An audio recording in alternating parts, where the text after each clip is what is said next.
Hey guys, welcome back. This is a video you should really store somewhere that you can get back to it or favorite it on your website or on your phone, because this is something you guys tend to struggle with because it's completely brand new to you guys. This is periodic trends. There are 4 of them. You're going to need to keep them separate in your minds because they sound similar, they react similarly, and they're completely different. So let's get into it. So the first one is atomic radius. The radius is just the size of the atom. We get a little bit different definition than what you got in algebra class. It's 1/2 the distance measured from the center of an atom to the center of an adjacent identical atom. So you've got your picture down here. It's not just from the middle of the circle to half, or half the diameter. It's from one center of one to the center of the other, then you half it. So it's a slightly different, kind of means the same thing if they match up circularly like that, but they don't always do that. So keep that definition in mind. So you've got your little picture over here on the top right that shows you how small this little guy is up here, helium, versus how big francium is way down here. So you can kind of already see the trend. If it's small of helium, it's big way down here with radon. So it's going to, if you want to put it in words, I'll put it up here for you. It's going to decrease across a period because of the number of protons. We'll talk about those in a bit, but you should already know what a proton is. And increases down a group. I like to say it increases down and it increases to the left. I'm sorry. So down to the left for an overall trend that looks like this. So that's what I would draw if I were you. This is my small, and then it goes down here to my big, right there. This is small, this is big. Now these next two sound very similar, and they might be kind of hard to keep straight in your mind. But ionization energy, here's the definition, it's the amount of energy required to remove, let me get some different blue. Amount of energy required to remove one outermost, or valence, we talk about those later on as well, the electron from the atom. So you see down here, we're removing an electron. That's the definition. So there's no little fancy map for this. You just kind of have to know the trend. So here it is in words. It increases across a period, and then it decreases down a group.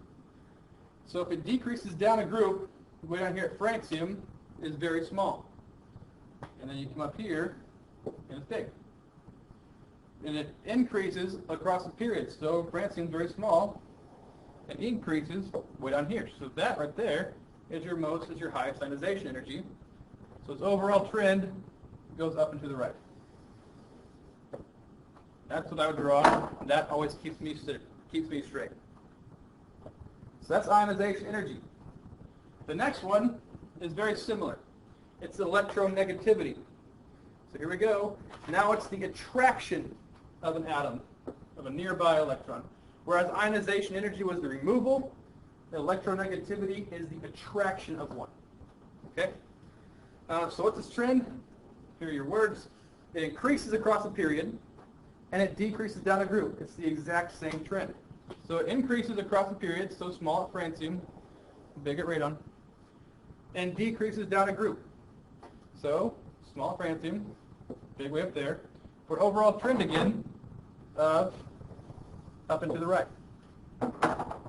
So very different definition, or actually very similar definition, very different meanings. One's a removal, one's an attraction, but the trend is the exact same. We'll talk about the slight differences in those as we move on.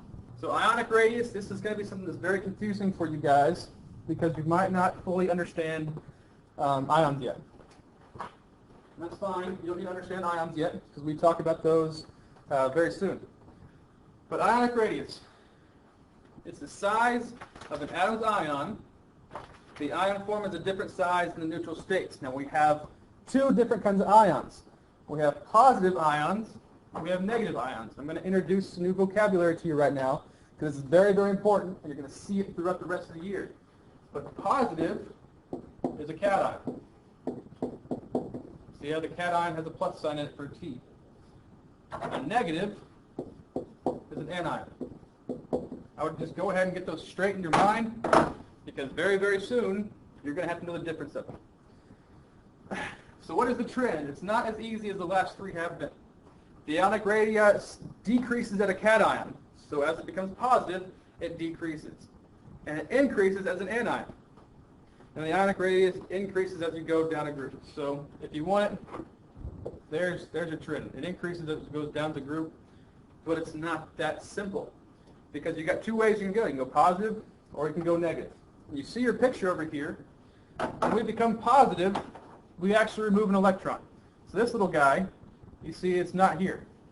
It's gone. That's why the positive ion is smaller than the next. So this whole ring actually disappears. So if the ring disappears, the positive part of the nucleus, the protons, will have a greater effect on all of the electrons, and it'll suck them all in now. Now the other way is true as well. If we want to draw the same atom, same sodium atom, there's a dot, there's our same atom. Now become negative, become an anion. To become negative, instead of removing an electron, we're going to add an electron. So we're going to add another guy way over here at that green point. So as we become negative, just like when we became positive, the positive nucleus will attract all the electrons closer to itself because it's spread out over fewer electrons. Now that we've added another electron, the proton force stays the same, but now it's distributed over more electrons, so everything's going to swell just a little bit. Now you don't really need to know those exact definitions. If you're going to say those definitions, it's very easy for you. But all you need to know is it decreases as a cation, which is the plus sign, and forgot my thing, and increases as an anion. That's the negative sign. Hopefully I can print these out and give them to you in class. But you see how everything except for one trend points up and to the right, and that trend is the atomic radius. Not ionic, but the atomic radius. That's the outlier that goes down and to the left. But which element is larger, rubidium or lead? So lead is way down here. I can't really see which one's which.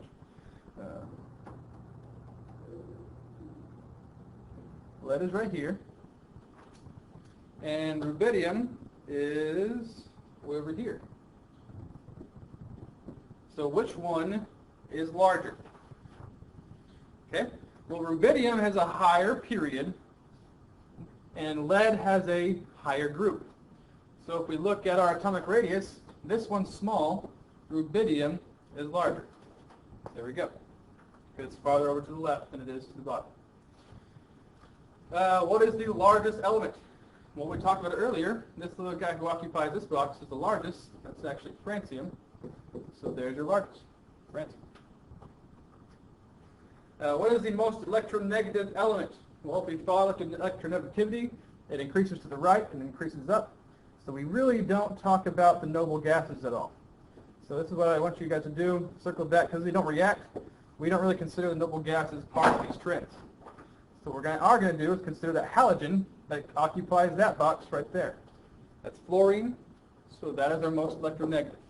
Keep in mind, noble gases don't count. So how is ionic radius different from atomic radius? The simple answer is that ionic radii deals with ions, whereas atomic radius deals with the neutral state. That's really the main difference. That's all I really want you to put with that, for my class at least.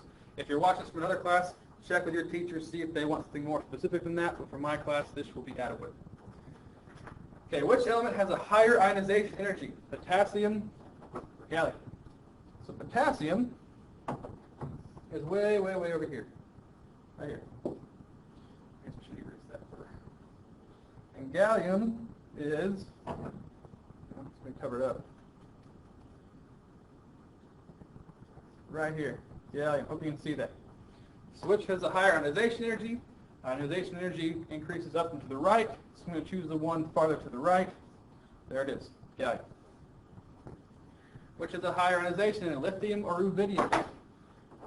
Lithium is right here. Rubidium is way down here. So we know that ionization energy goes up and to the right. These are in the same groups, just go up. So lithium is our winner there. And how are electronegativity and ionization energy related? They have the same trend. And what is the pattern between these two trends? Same trend, and then up and to the right. So I'm just going to do this. Put that however you need fit. The arrows are fine for me. They'll be fine for some of you. Some of you want increase as it goes across a period and decreases as it goes down. That's fine. Whatever works for you is what I want you to write there.